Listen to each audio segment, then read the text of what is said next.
Snyder. Chapter 30. Buried Alive. Anna Simmons, Upstate Massachusetts, 2018. The moaning never stopped. Never. It was there all day and all night, following us through every nook and cranny as if the infected lingering above us inside the barn could see through the ground and watch us as we moved. Fortunately for my daughter Susie and me, the home base, as my husband called it, the impenetrable fortress that he had kept hidden from me throughout our entire marriage, buried under the barn and locked out of sight, was completely out of reach of the undead. Unfortunately for Susie and me, that same fact meant that we were kept locked underground without any way to escape. We were kept locked away without daylight, unfiltered fresh air, or hope, short of every ghoul above us wandering off to try and find new prey to track.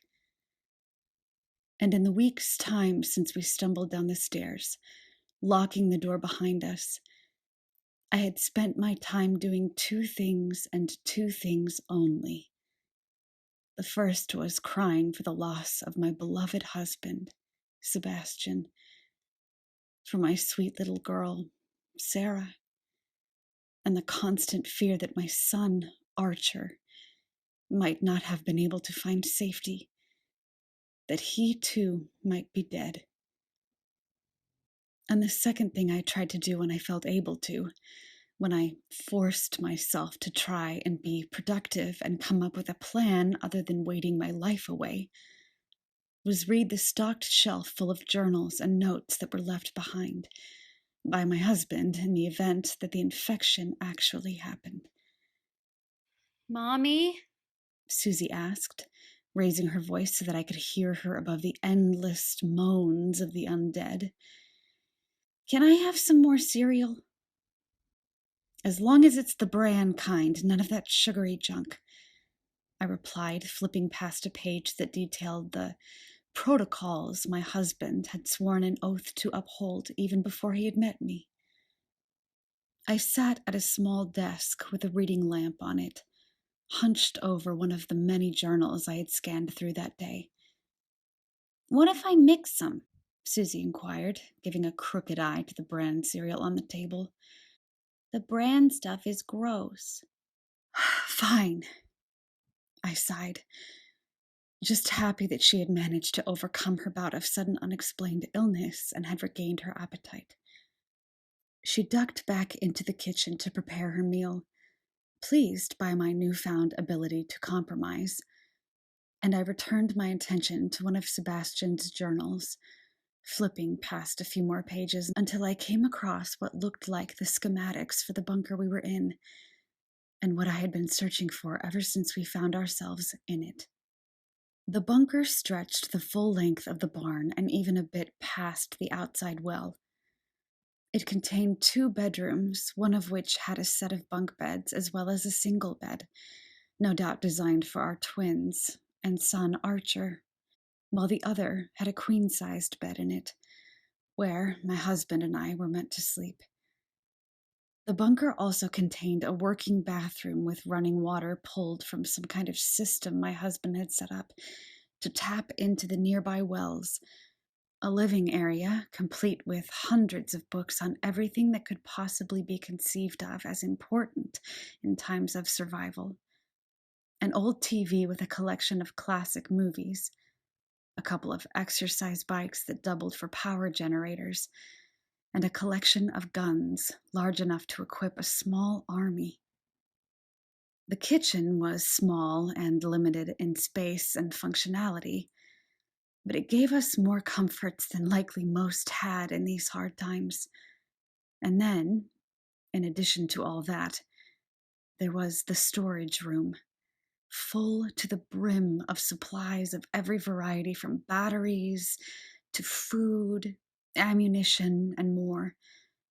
enough to last 5 people years and years without ever stepping foot outside. From what I could tell, the power and air circulation were dependent on solar panels that my husband had arranged to outfit the barn with years ago. And while, at the time, I had complained about how inefficient the darn things were, I now understood that they were intended to be used primarily for this place, not our home. Yet, despite all the luxuries we had, all I wanted was what we had lost. I tried my best to stay positive when Susie was awake or nearby, and she tried her best to do the same for me. But sometimes, after the lights went out, I could hear her muffled sobs over the sounds of moaning from above us. And I could see that while she had always been a cheerful and happy young girl, that part of her was gone now. For how long, no one could say. Often I would wake to find her lying next to me, clutching tightly to my clothes, her cheeks still stained with the tears she had cried herself to sleep with. I held her back tightly against my breast, praying to God that if this in fact were the rapture, that He wouldn't make us suffer through it, that He would either send us help and hope or release us from our prison into His hands. I prayed often, but it was hard for me to decide what to pray for. "Do you want to watch a movie?" Susie asked, holding her bowl of cereal as she came to stand next to me at the desk.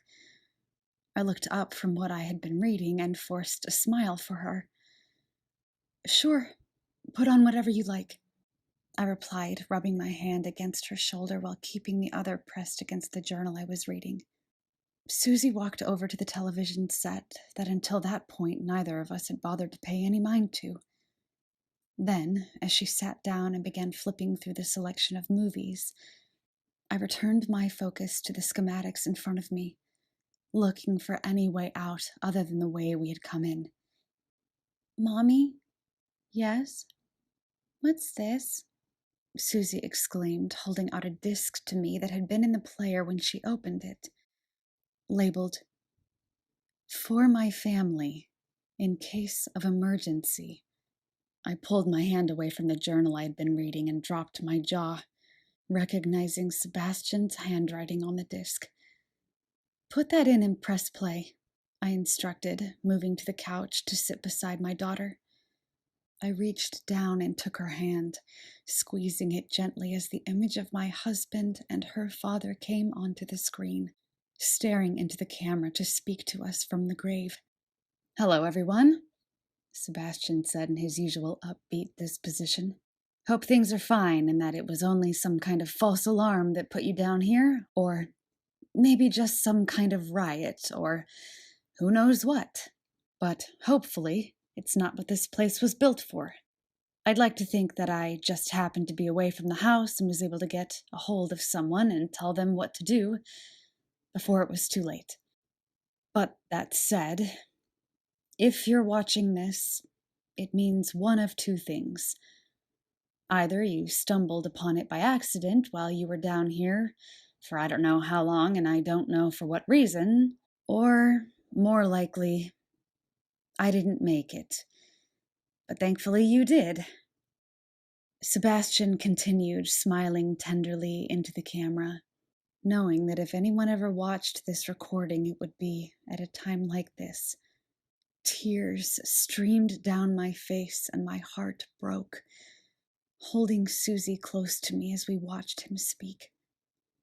"I pray that you all made it down here safe and sound, and that, if you are down here, you've managed to keep our usual family squabbles to a minimum.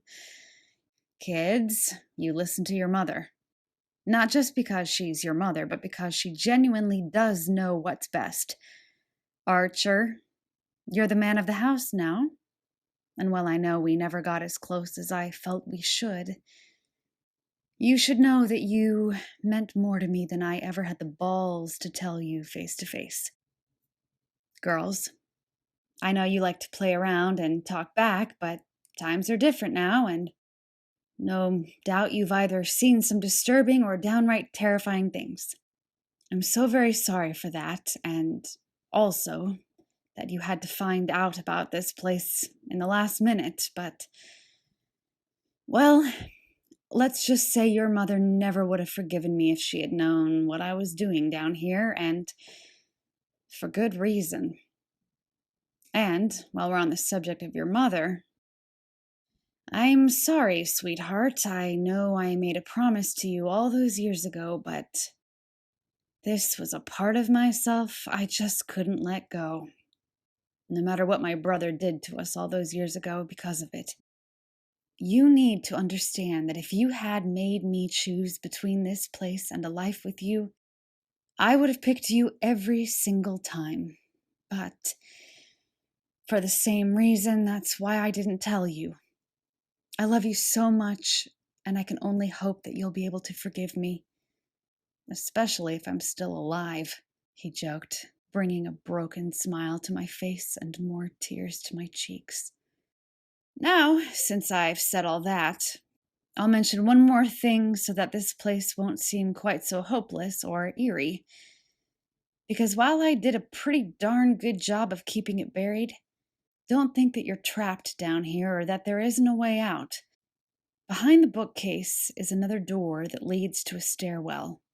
In the event that you've found yourselves trapped in here without me and supplies are running out, you can use that stairwell for two things. The first is to leave if the need arises and supplies dwindle. And the second is to try and find help.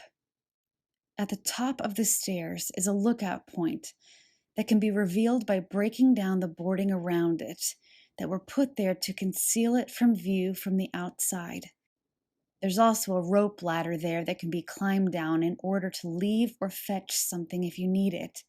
But I want to be very clear about something. In the event that you do decide to use that exit, I insist that you read each and every word from the journals I have left behind before you do. Because if, in fact, what this place was built for has occurred, and if, in fact, I'm not with you, then those journals are your only way to come to terms with what's out there and how dangerous the world is now. I'm sorry if my saying that scares you, but it's best to be scared and safe than foolish and dead. Now, since I need to head back up top and go inside before your mother gets suspicious that I'm out here sneaking a drink or puffing a joint, just joking, kids. I think that's going to be just about it. Remember that I love you all so very, very much, and that I'm sorry I couldn't be there with you to try and lead you through these hard times. But God is with you, and if I'm not too, then rest assured I'm watching down from His side, helping you every step of the way. So, don't forget to wave hello every once in a while. He finished, turning off the recording device and leaving a black screen for Susie and I to cry to.